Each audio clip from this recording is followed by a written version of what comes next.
Hi friends, Shri Shirdi సాయిబాబాకు ప్రత్యేకంగా పూజ, అలంకరణ, హారతి, భజన కార్యక్రమం, అన్నదాన కార్యక్రమం నిర్వహించారు. తర్వాత హారతి ఎందుకు తీసుకుంటారంటే భగవంతునికి అందించిన హారతిని కళ్ళకు అద్దుకోవడం సహజము. భగవంతుని మూల విరాట్ని నేరుగా తాకలేము కాబట్టి ఈ హారతి ద్వారా ఆయనను స్పర్శించుకుంటున్నామన్న తృప్తి కలుగుతుంది. హారతితో పాటుగా ఘంటానాదాన్ని చేయడం సహజము. అదే సమయంలో మనం కళ్ళు మూసుకొని హారతిని అద్దుకుంటూ ఉంటాము.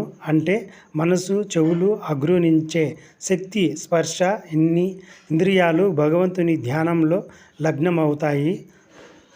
ఓకే ఫ్రెండ్స్, నా వీడియో నచ్చితే లైక్ చేయండి. కొత్తగా చూసేవారు సబ్స్క్రైబ్ చేయండి. అందరికీ శ్రీ షిరిడి సాయిబాబా ఆశీర్వాదము ఎల్లవేళలా ఉండాలని మనస్ఫూర్తిగా కోరుకుంటున్నాను.